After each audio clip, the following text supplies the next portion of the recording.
नमस्कार, NMF news पर आप सभी का बहुत स्वागत। मैं हूं आपके साथ अभिषेक पुंडी। फ्रांस से भारत लंबे वक्त से हथियार खरीदता रहा है।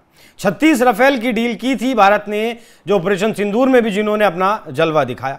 उसके बाद 64,000 करोड़ रुपए में राफेल मरीन खरीदने की भी बात डील की गई फ्रांस के साथ, और उसके बाद 114 फाइटर जेट्स और खरीदने थे, मतलब 114 और राफेल खरीदने थे, जिसका कोटेशन वगैरह जो भी डॉक्यूमेंट्स वगैरह हैं वो फ्रांस के डसोल्ट एविएशन को भेजे जा चुके थे। लेकिन अब ये सौदा अटक गया है। कुछ रिपोर्ट्स ये दावा कर रही हैं कि रक्षा मंत्रालय के द्वारा ये कहा गया है कि वायुसेना के द्वारा जो कागजात दिए गए हैं उनमें कुछ कमी है, वो अधूरे हैं। क्या कुछ पूरा मसला है, विस्तार से समझेंगे। मेरे साथ मौजूद हैं निपुण आलम बयान जी। सर, बहुत स्वागत है आपका। क्या हुआ सर, ये जो डील है राफेल वाली, इसमें क्या कैसे अटक गया मामला? देखिए, जो पहले की डील थी, जो हमने 36 लिए थे पहले, उनकी डील अलग थी। इस बार की डील थोड़ा भारत सरकार अलग करना चाह रही है। अलग करने का जो मोटिव, मकसद ये है कि ज्यादा से ज्यादा हमारी जो स्वदेशी टेक्नोलॉजी है, स्वदेशी जो हमारे टूल्स हैं, उनका ज्यादा से ज्यादा इस्तेमाल हो। देखिए, भारत सरकार की सिंपल सी स्ट्रेटजी ये है कि चाहे वो कोई भी सेक्टर हो, डिफेंस का सेक्टर भी क्यों ना हो, उसमें भी हम लोग आत्मनिर्भर बनना चाहते हैं, यानी कि सेल्फ डिपेंडेंट होना चाहते हैं। डिपेंडेंसी कैसे आएगी? सेल्फ डिपेंडेंसी आने का एक ही तरीका है कि जो जो चीज आप बाहर से लेते हो उसका उत्पादन आप अपने देश में ही करना शुरू कर दें। ठीक है। और जितना हो सके स्वदेशी प्रोडक्ट का यूज करें। स्वदेशी जो भी आपके उसमें लगने वाली चीजें हैं वो सब आपको क्या हो, स्वदेशी हो। तो इससे क्या होगा, कभी भी आपको भविष्य में कोई ये धमकी दे पाएगा कि हम ये सप्लाई नहीं करेंगे, ये सप्लाई नहीं करेंगे, ये सप्लाई नहीं करेंगे। पिछली बार जो 36 हमने राफेल लिए थे, उसमें करीब 15 से 20% तक हमारी क्या थी, स्वदेशी टेक्नोलॉजी, यानी कि आपका इंडियन मेड टेक्नोलॉजी थी।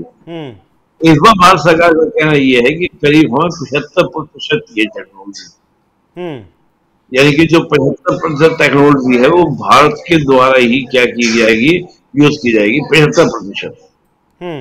अब इसमें क्या बात है, 75% भारतीय टेक्नोलॉजी की हम बात करते हैं, तो उसमें बात इतनी सी है कि जो हमारे साइंटिस्ट भारत के हैं उनको और ज्यादा क्या करना होगा, फ्रांस की कंपनियों को तैयार करना होगा, उनको बड़े काम करना होगा। इससे क्या होगा कि हमारे जो इंजीनियर्स हैं, साइंटिस्ट हैं, वो भी डेवलप हो जाएंगे। हमारी एक मशीन उस तरह से बन जाएंगी कि हम लोग कैसे प्रोडक्ट बनाने हैं। तो 75% एक अच्छी क्या है, आपको देखें तो एक बड़ी और एक अच्छी क्या पार्टनरशिप हो जाएगी। अब इसको लेकर जो फ्रांस है, फ्रांस कह रहा है कि 60% तक तो तैयार है। 60% तक टेक्नोलॉजी भारत की है, लेकिन 75% देने को हम तैयार नहीं है। 75% तो मायने करता है ना। 75% नहीं, 60% का ऑफर जो है वो राफेल उनको दे रही है। भारत सरकार 75% की साझेदारी की बात कर रही है। तो मामला यहाँ पर अटका है। ये है कि मानेंगे या नहीं मानेंगे। और जो इंडियन कंपनीज हैं उनके द्वारा भी बहुत सारी बातें उन पर लगाने की बात की गई है कि ये नियम होगा, ये नियम होगा। तो उन नियमों को लेकर चल रहा है। अब फ्रांस, इसमें कोई बदमाशी की बात तो मैं नहीं कहूंगा कि फ्रांस जो है बदमाशी कर रहा है। रीजन क्या है कि हर देश ये सोचता है कि उसका एक बड़ा मार्केट कोई देश अगर बन रहा है in the matter of the business, तो वो तो चाहेगा ना कि उससे हमारे संबंध कैसे हो, उस तरह के हो। तो वो चाहता है कि भारत खुद बनाने लगेगा तो फिर हमारा राफेल कौन खरीदेगा, फिर हमारे हथियार कौन खरीदेगा। तो भारत को कुछ ना कुछ एंगेज रखो, कुछ ना कुछ बिकवाली। नहीं सर, ऑपरेशन सिंदूर के दौरान अगर आपको याद हो तो भारत ने सोर्स कोड मांगा था राफेल का फ्रांस से, लेकिन फ्रांस ने सोर्स कोड देने से इनकार कर दिया था। उसके बाद उसकी राफेल मरीन की डील भी होती है, और उसके बाद 114 और राफेल की डील होती है, जबकि SU-57 का पूरा प्रोडक्शन करने के लिए तैयार है रशिया भारत में। वो 5th जनरेशन है, तो स्टिल्थ है, ये तो स्टिल्थ भी नहीं है और 5th जनरेशन भी नहीं है। हाँ, ये भी बड़ा इंटरेस्टिंग प्रश्न आपने पूछा। देखिए, अंतरराष्ट्रीय राजनीति में ना, या अंतरराष्ट्रीय संबंधों में नथिंग इज द परमानेंट। और हम किसी भी एक और एक देश को अपने टेक्नोलॉजी पर निर्भर रह जाते हैं तो ये भी कहीं ना कहीं क्या करती है, हमारे जो व्यापक इंटरेस्ट हैं, जो हमारे बड़े इंटरेस्ट हैं, उनको कहीं ना कहीं नुकसान पहुंचाता है। और अब ये मत मान लीजिए, होता क्या है कि भारत में रशिया को लेकर बड़ा पॉजिटिव एटीट्यूड है, क्योंकि लंबी दोस्ती है, लंबी आपकी मिल चल रही है। लेकिन ये तो पॉसिबिलिटीज है ना अंतर्राष्ट्रीय संबंधों में, नथिंग इज परमानेंट। यूरोप और रशिया के अंदर बहुत अच्छे संबंध आपको देखने को मिलेंगे, लेकिन रशिया के बहुत सारे प्रोडक्ट जो है यूरोप के कई देश प्रतिनिधि निकलते हैं, क्योंकि उनको पता है कि रशिया के साथ दिक्कत हो सकती है। तो मैं यहाँ पे रशिया की बुराई नहीं कर रहा हूँ, लेकिन हमें केवल रशिया के ऊपर डिपेंडेंट होना भी सही नहीं है। या आप याद करो, मैं आपको देता हूँ, 21 में जब अफगानिस्तान के अंदर तालिबान आया, तो रशिया से हमने कहा कि तालिबान से हमारी बात करा दो। तो मुझे अच्छे से याद है कि रशिया के विदेश मंत्री ने मना कर दिया था कि हम नहीं बात करेंगे, ये मैटर आप खुद देखें, मेरे हिसाब से देखें, हम इसमें मीडिएटर बनने वाले नहीं है, ये आपका संपर्क करने वाले नहीं है। ये बात है।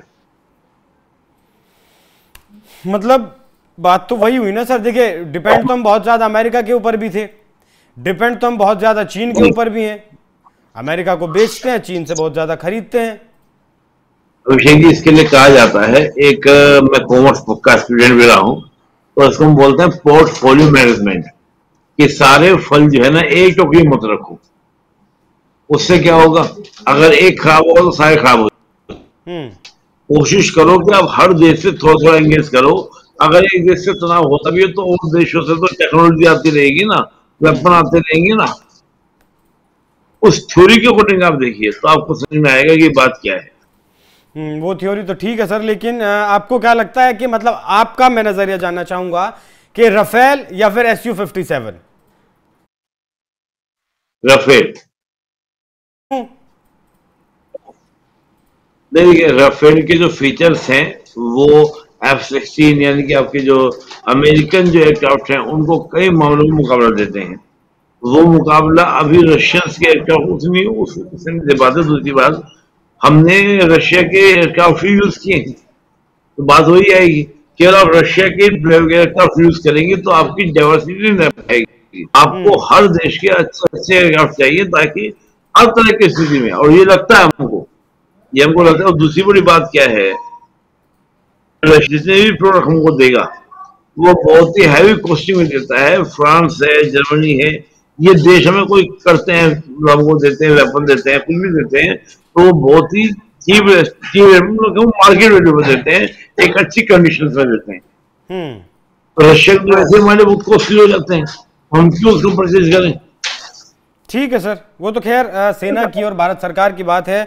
बाकी जिस तरीके से ये डील हुई थी 114 राफेल की, वो अब एक बार फिर दोबारा से उसकी बातचीत होगी, और किस देश की कितनी हिस्सेदारी प्रोडक्शन में रहेगी, कितने फाइटर जेट्स बनकर आएंगे, कितने फाइटर जेट्स यहाँ बनेंगे, कि कौन से फाइटर जेट्स में मत सिर्फ यहाँ बॉडी बनेगी, किसमें इंजन लगकर आएगा, क्या कुछ होगा, वो दोबारा से फिर भारतीय कंपनियां, भारतीय सरकार और डसोल्ट एविएशन के बीच एक बार फिर से होने वाली है। सवाल बड़ा ये भी है कि क्या इसमें फ्रांसीसी कंपनी ने कोई गेम करने की कोशिश तो नहीं की है, जिस तरीके से बताया है कि डॉक्यूमेंट्स भारतीय वायुसेना के अधूरे हैं। बाकी अपडेट इस मामले में अभी और बहुत आनी बाकी है, जो भी कुछ अपडेट आएगी वो आप तक हम जरूर पहुंचाएंगे। निपुण सर, बहुत धन्यवाद आपका। दर्शकों, आपकी राय क्या है इस विषय पर कमेंट बॉक्स में जरूर बताइएगा। नमस्कार।